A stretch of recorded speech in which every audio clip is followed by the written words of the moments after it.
The ceiling in this bathroom, we salvaged lath from walls we took down in the rest of the house, and we put the lath, we sanded it, and we put it back on the roof, tight together. And I had some old crown molding I found in a friend's shed. Just to make it look a little more chunky, I used 2 pieces of lath behind it and on top of it to make it a little kind of beefier. Trim around the windows is just salvaged wood from other parts of the building. I usually use cheap tile, not the cheapest red back tile, but a porcelain tile, and I go for something I can get around $2 to $250 per square foot. But I try to get 2 contrasting tiles and then do an interesting pattern using kind of intricate borders and so forth to get a more luxurious look from those tiles. The vanity I just made from salvaged oak beams I got from a local barn which was being torn down. That didn't cost anything. The guy was more than happy for me to fill my truck and take it away. I used an old car jack to support the vanity. Again, this is contrasting materials, so we've got the wood, we've got the cast iron, the tile, the porcelain sink, the stainless steel faucet. These all work together to kind of make something quite dynamic using cheap materials. The light fixtures around the vanity were an old wooden pulley, probably from a local factory, maybe 150 years old, and I cut that into 4 sections and I made 4 lights with that. I used some of this fine steel mesh just to surround the light bulb, just to soften the light a little bit, but also to provide a little contrast to the chunky wood. I like to contrast materials and also just, heavy objects with light, fine objects. The more contrast, the better usually. So the top of the table is made from some old barnwood siding.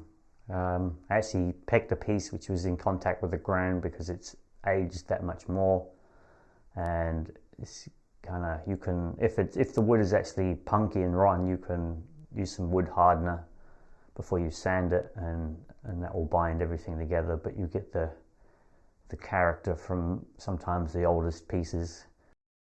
Before I do any tiling job, I always mock the design for the tile spacing up in CAD, just so I make sure I've got all my joins where I want them, where I'm not going to have any super thin piece of tile which I have to cut. The house as a whole, the bathrooms and obviously the kitchen are by far the most expensive part of the build. Usually when I'm renovating a room, I'm kind of thinking I'm going to spend under $500 per room. The bathroom came in around $1,500. The brand new stall was, I think, $800 for the base and the glass. You can get cheaper ones, but just the quality of the materials on this shower stall, I think it's worth spending money on certain sort of statement pieces, shower stalls, certain kitchen appliances. That's where you can, if you've got an extra bit in your budget, that's where you can put that. But you can save so much in the rest of the bathroom just using reclaimed materials. Like, I mean, this vanity, I think the basin, we got this from Craigslist and it was $20. The whole construction didn't cost anything. I think the cast iron jack was a couple of bucks from the yard sale. So in this house were actually new doors. We got them from from Facebook Marketplace. Bought them, I think they were maybe $80 a piece, but of course they were new, they were bright light wood, and I developed a process of staining them, distressing them, sanding them, restaining. It was quite a lot of work, but I did get a finish that I was happy with, which seemed to fit the rest of the, the old wood style in the rest of the house. All the trim and the skirting board in this house is mostly reclaimed floorboards from another property we own. Trim can get very expensive if you're buying it new. It's surprising how much quantity you need even for a small room if you're putting in crown molding. The other nice thing about the old wood is that you can just brad nail it and you don't have to necessarily hide the nail marks. It's all part of the kind of charm of the wood. The history of the old nail holes and so forth kind of give it more character and personality. So, and it's more forgiving. So you can miter joint your corners and so forth. But if there's a slight gap there, it really doesn't matter. It's all part of the charm of the finish. In fact, if everything's too precise, it just doesn't quite look right. So going with this type of style would suit somebody who may not necessarily have a lot of carpentry experience. I don't. This is the first bathroom I ever renovated, and this house is the second house that I've worked on. This door jamb was originally in the house, and even the door was originally hinged the other way. I didn't like the way that was hinged because I wanted to put my light switches here. And even here I've just put little pieces of wood in where the old hinges were, rather than replace the whole jamb, and just run over it with a orbital sander, distressed it a little bit, and it just fits right in with the rest of the old wood. Triple seater outhouse toilet seat in here is apparently quite unusual. You only get triple seaters in quite affluent households. Apparently it's probably over 100 years old. It's got beautiful crazed painting on it. It's kind of like a piece of modern art, and of course it's very appropriate being hung in a bathroom.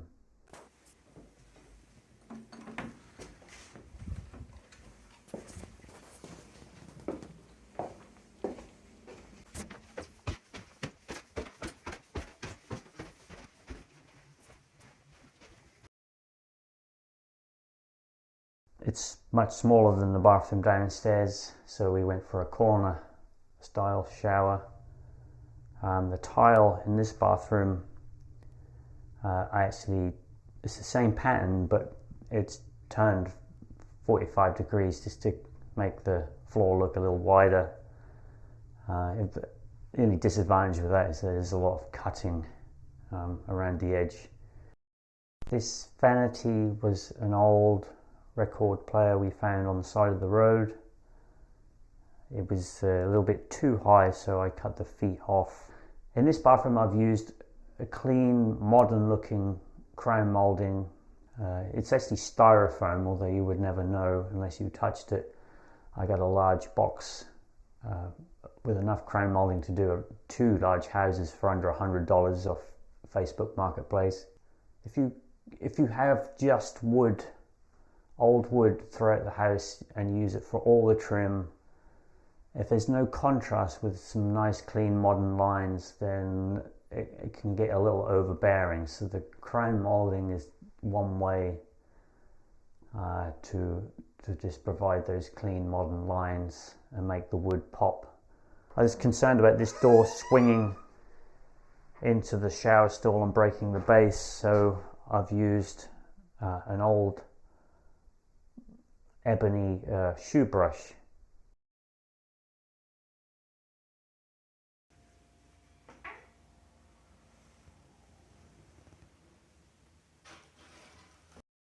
door which goes through to the master bedroom is a sliding door. I got two of these from a friend's barn. They were originally painted black, which was quite good in the end. After sanding the paint off, the black helped just to bring out the detail in the tongue and groove. Because I couldn't put a door handle on this side, because you wouldn't be able to open the door all the way up, I just cut this small hole, and the texture I used at the back of it is just from an old air duct, and I just flattened it out and used a little wire wool to clean off the rust, but not all of the rust, just left some of it on there and then just waxed it, and it provides this nice texture in the back of the hole.